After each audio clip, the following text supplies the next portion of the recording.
a little chilly in the shop today. Should probably turn the heat up, but that'll kick the heater on. You won't be able to hear anything. So last time we got the heads bolted on and torqued down a oil pan set with our ARP hardware. I'm not going to go through the whole process, but I did want to show you all, since we are now in a spot where we should probably at this point do our due diligence and measure for push rod length. I do have push rods that came with the engine when I bought it. They're 3/8 Manton stainless steel, thick wall, heavy duty push rods. I guess they're pretty good quality. And I looked them up on Google. I think they went for like $200 a set. So if we can use them, that would be great without having to buy new ones and tool around with selling those. So I already went through once and measured these. I just want to take you through the process. I'm using a Comp Cams push rod checking tool. This is a 6.8 to 7.8. The initial thoughts about this tool is I'm not a fan. If I were to do it again, I'd probably look for a tool that had some serrating on top to make it easier to grab. This one was almost too slippery, so when it was in there and you put pressure on it, you go to try to tighten this up. And it took a lot of finagling to get this to bump up against the lifter, or I'm sorry, against the rocker arm. But we'll go through that process here, bring you in, show you how I do it, and again, there's very detailed videos you can go and find this on, so I don't want to spend a lot of time, but I checked one of the intakes. We will go and check the exhaust port just so we know. So we'll go ahead and do that.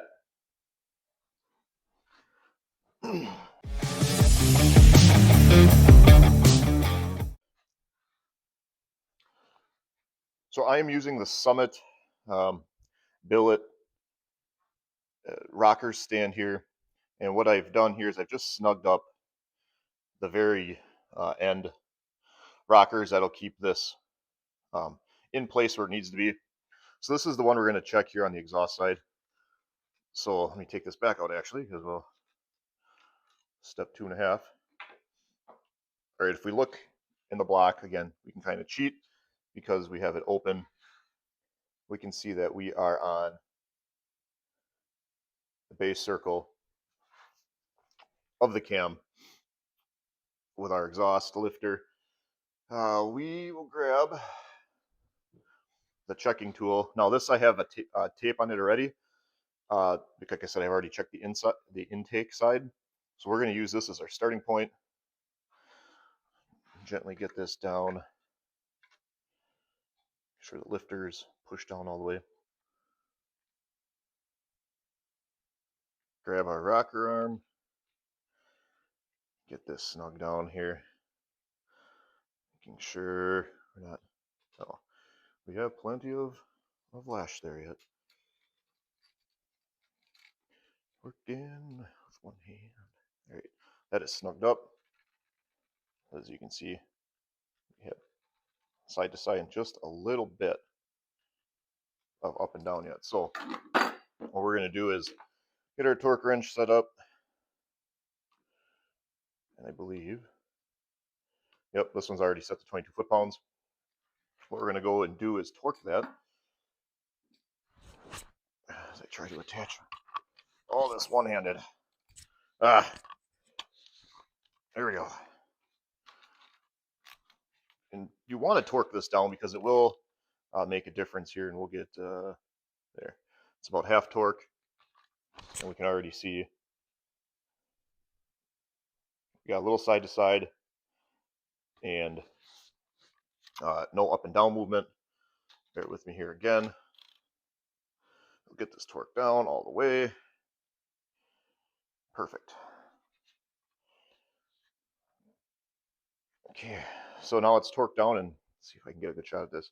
We have that back and forth, but absolutely no up and down. So I would say that this is same intake and exhaust on this for this Brian Tooley Racing Red Hot cam. So now that we know that, we can take it apart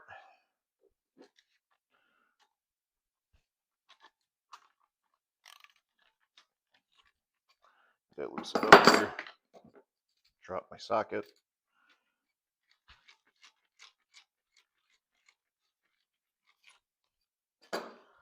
Take off our lifter, make sure we don't drop it. Now this is where you'd carefully want to grab both sides and gently pull this out and try to use a third finger here to make sure the body doesn't spin. In this case, I have mine taped. But whether you pinch it shut, gently set it down, use some tape. The next part here is we're going to take our caliper. We're already in inches. Let's get this thing unlocked.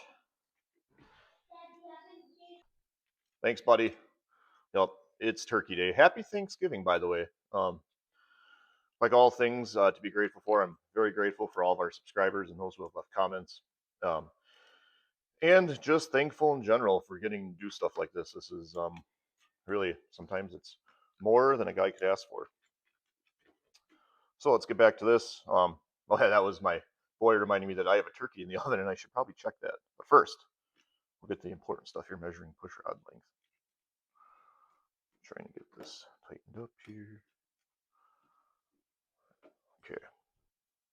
So there we go. We are pretty happy with that. So you can see we're at 7.345. Now, I can turn on my computer here if it wants to cooperate. I believe I have up on the website. Yes. So this is where I bought my LS7 lifters from. Update and newsflash. I did ultimately end up returning all of my Summit lifters. I guess I should have mentioned that from my first video. The second set that Summit sent, I also found a number that weren't good or had weird scuff marks, machine marks on them. Ultimately, I wasn't happy. So I bit the bullet here and bought a quote-unquote nice set of genuine GM lifters. Chevy Performance LS7s, that's the part number 124,99225. But these have a recommended preload of between 50 and 100 thousandths.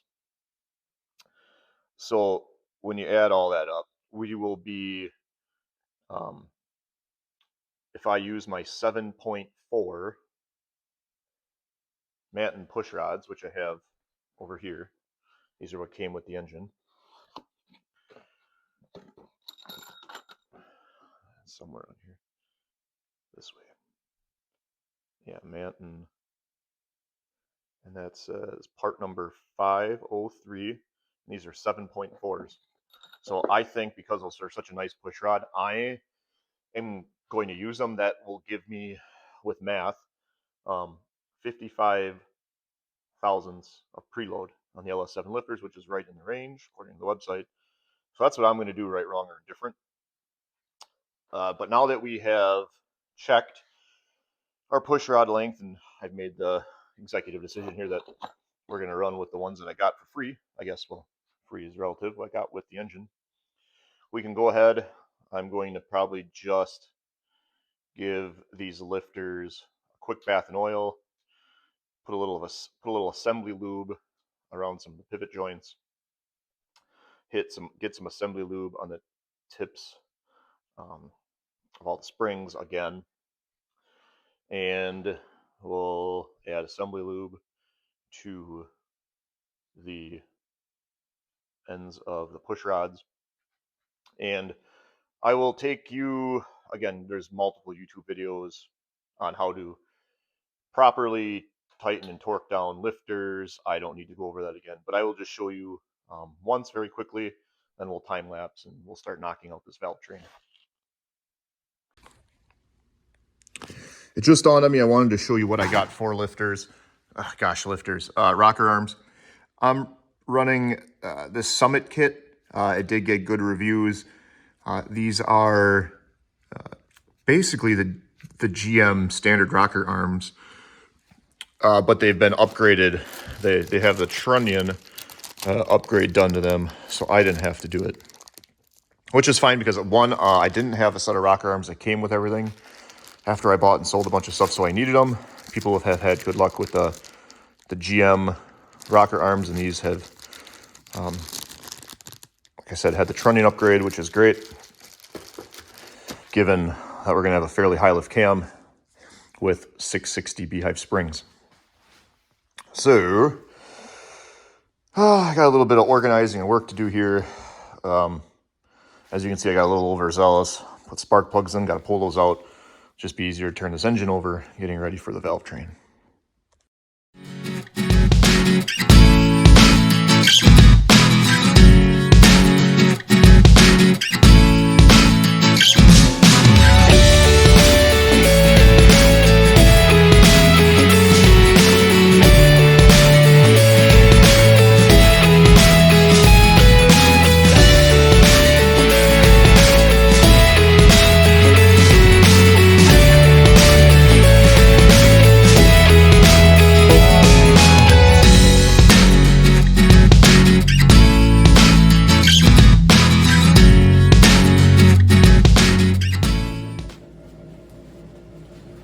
So I just wanted to come back in here quick to kind of show you, again, right, wrong, or different. I'm erring on the side of caution. I do have assembly lube on the part of the rocker stands that it rolls on. And then I came back through on the engine and did the push rods, the end of the push rods, make sure they were all seated, that the lifter is down. And then I went and did all the top of the springs.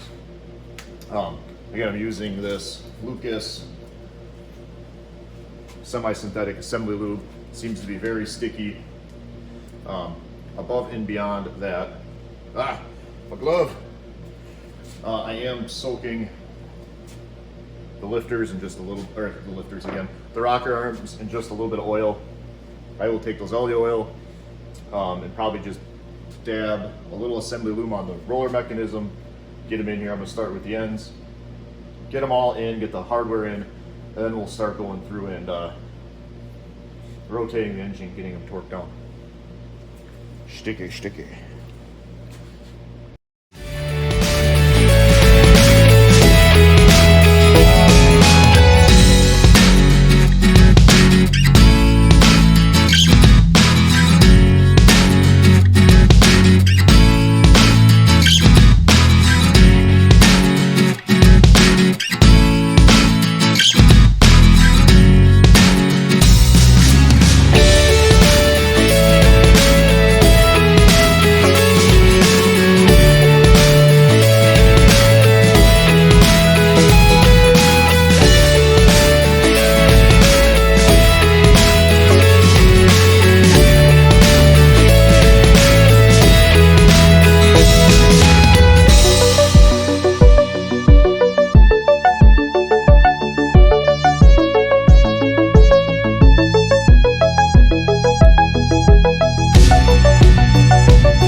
Okay, so that's one bank of our engine complete with the rocker arms. As you saw, I went through, rotated the engine, did all of them, then I kind of came back around and I just tested a few of them just to make sure that nothing changed, everything's seated in okay. And all my torque readings were 25 and a half to 26.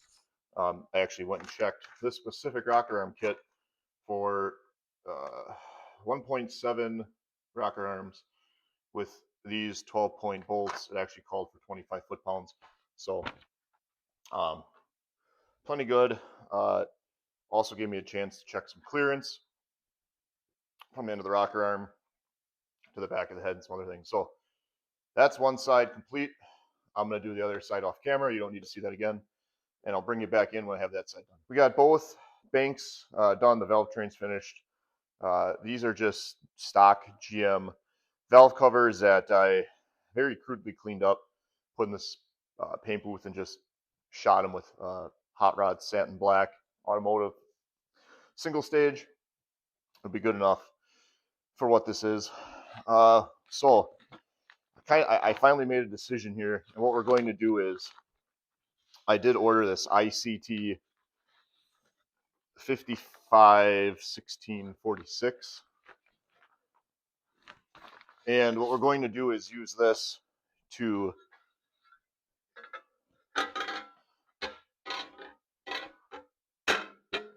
block off the oil passage in the back. And what I've decided to do is use a standard. Let me go grab it. Is this it? Oh, which one's which? What are you? Are you the oil sensor? No, that's coolant. There you go. This guy, standard. This is a from O'Reilly's, part number PS308. And this is oil pressure switch. What I'm going to do is I'm going to put the adapter down here. I don't see that. I'm going to go with the adapter for the above the oil filter, then put a factory style oil pressure sensor in there. I think it'll be easier to maintain, easier to get to. I don't plan on running an idiot light on this because I'm going to have the Holly system displaying that 6 different ways from Sunday, and it's going to have some built-in oil pressure safety stuff already in it. So that's my plan. So we'll get this gasket put in place. This is a Summit G2 629, and that does have for the LS2, LS3, that does have the oil passage gasket piece in it. And what that'll do is, I don't have enough hands for this. That'll sit something like that. So if I ever wanted, I guess, to use that oil pressure switch or a sensor, an idiot switch or something in here, I'd have to pull the intake off, obviously, to replace this cover. But I got this for a screaming deal at a swap meet, so I'm going to use it. Looking at all the parts I had, it was cheaper just to order the ICT $30 adapter kit for above the oil filter, and like I said, the stock sensor in it. So that's what we're going to do. Get all this in place, and that'll kind of take care of the top half of the motor. And in fact, let me back up here just for a second. I won't bolt this down today. Obviously, I still need to get the lift plate on here, right, to get this in the engine. But this is what we're going to end up doing on the top end. Something like that. Just wanted to show that. And speaking of that plate, I have to go find the lift plate. I'm going to get that on here. That'll kind of cover up this whole center section. And boy, probably going to get the water pump on here, I think, and that's where we'll stop. And then I will come back, spin this around, and get the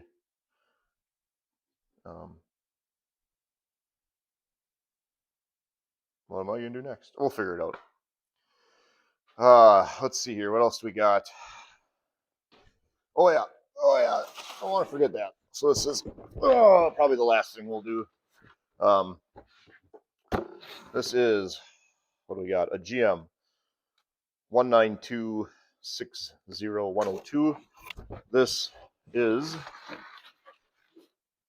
for 4L80, and I believe, stop it.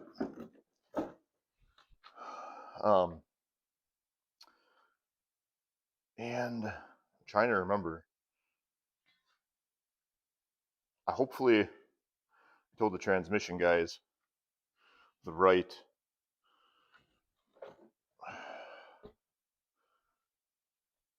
part here.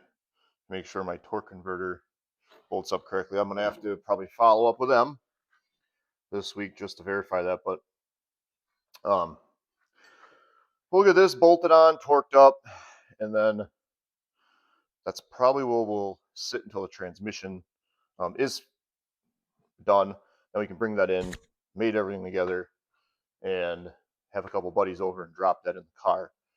We'll probably have to play around with the engine plates a little bit. I did get the ICT adjustable engine plates in case we have to shift this thing forward or backwards, quarter inch or a half inch. So there's some figuring to do there. But I'll come back when it's time to torque some of this stuff up, and we got the water pump mocked up in place. We'll go from there.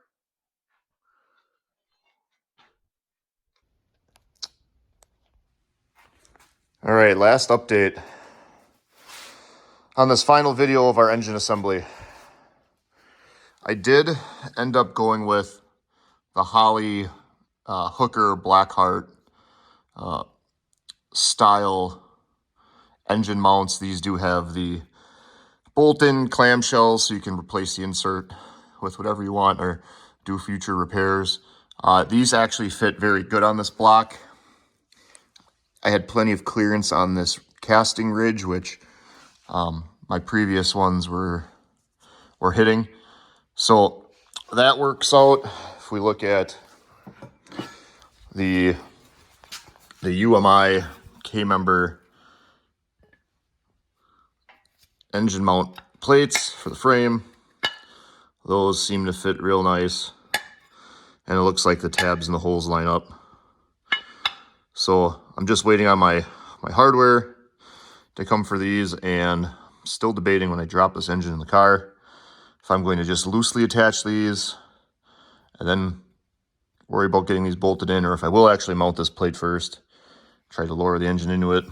If you have an opinion, throw it down there in the comments. I'm interested if anyone's used these UMI engine mount plates before with their K-member on a 6-liter and what their experience has been with that. A few other things I did off camera is I got our coolant temp sensor in here.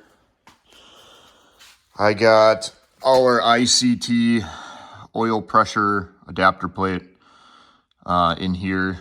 So this was nice. This was billeted with a nice O-ring, and then I'm using a stock LS style oil pressure sensor, which fit in really nice right there. Should be plenty out of the way.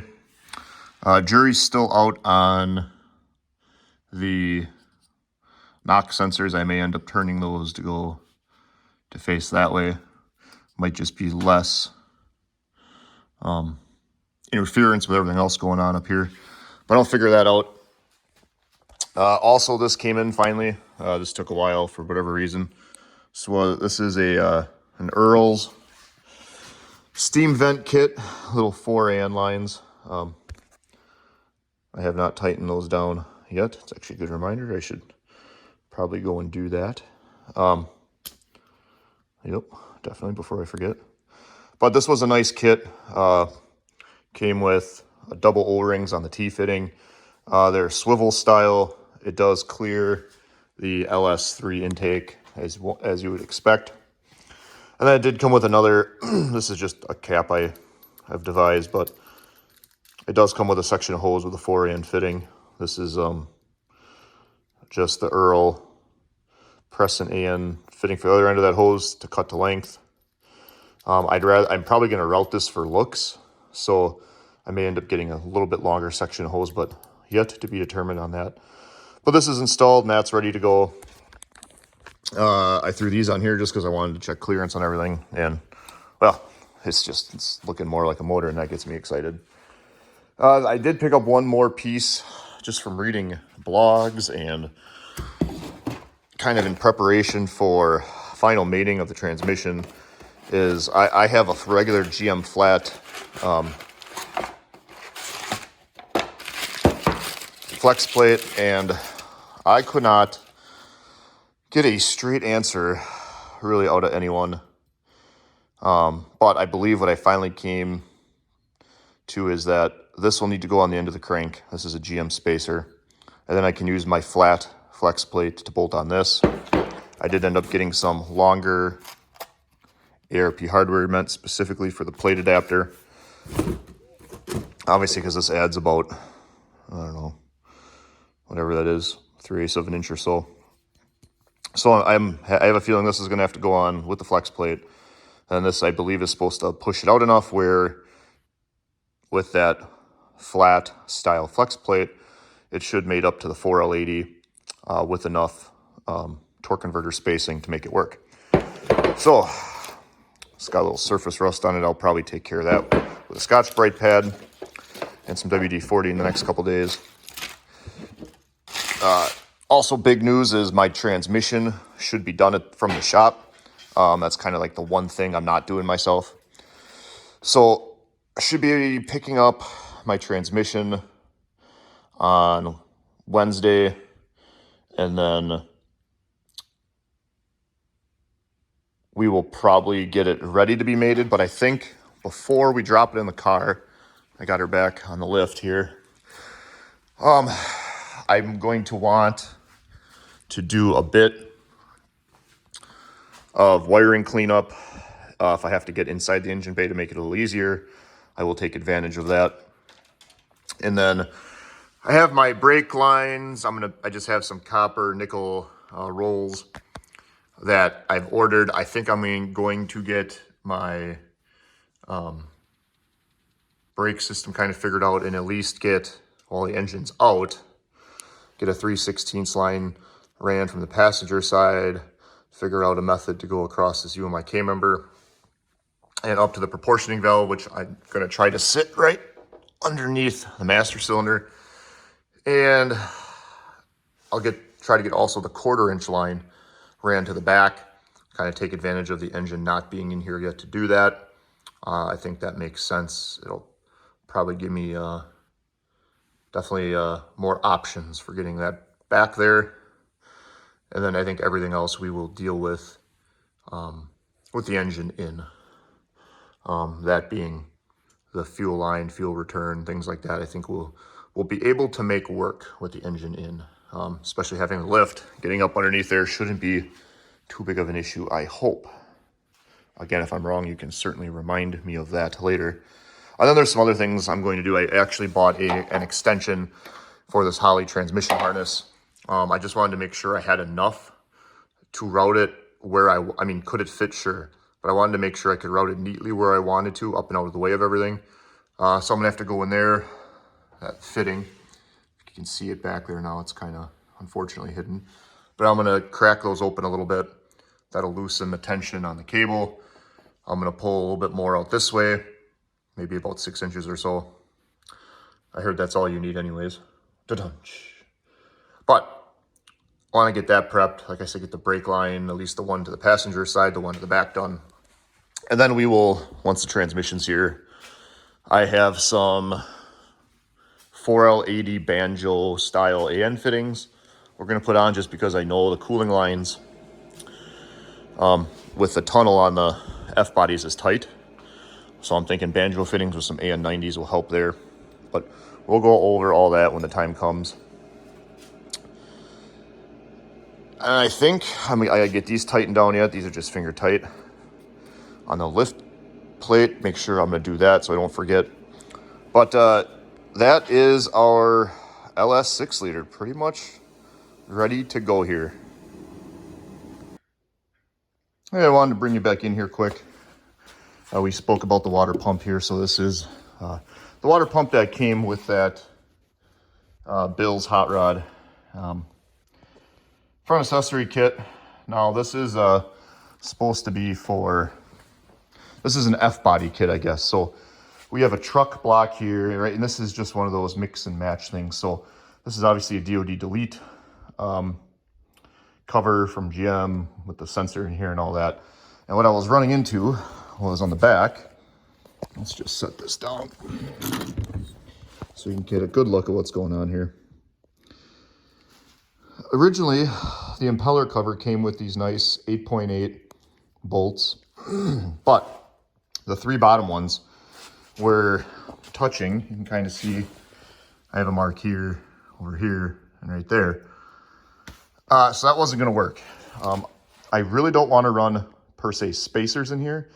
I may still order, like, I think they make a 16th inch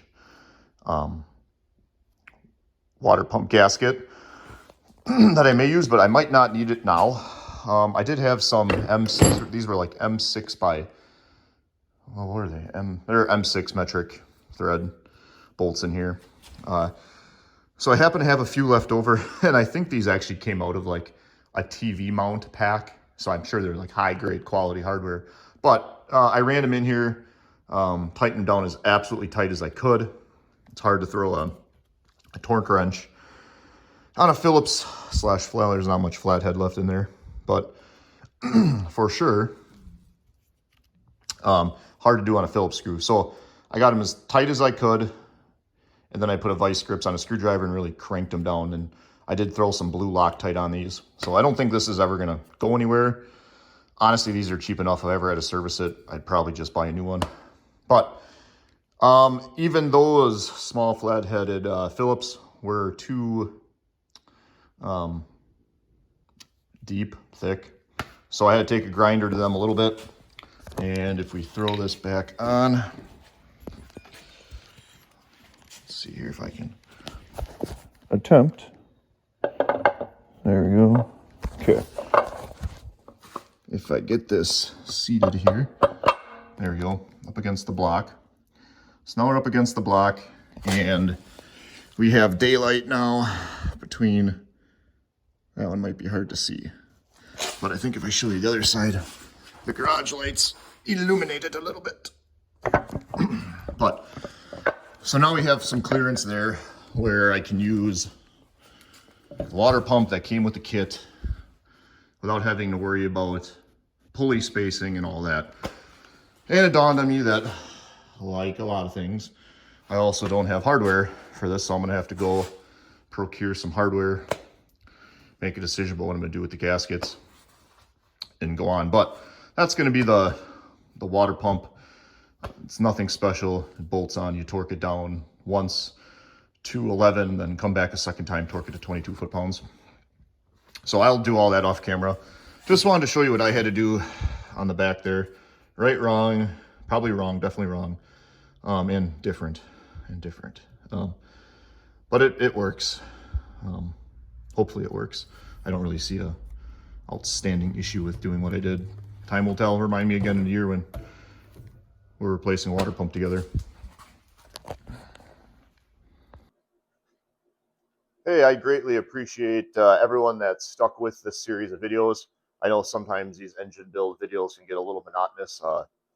Hopefully I did an okay job on them. Feel free to leave me the feedback. I definitely take all of it under consideration. And again, thank you to everyone who's been watching, subscribing, leaving comments.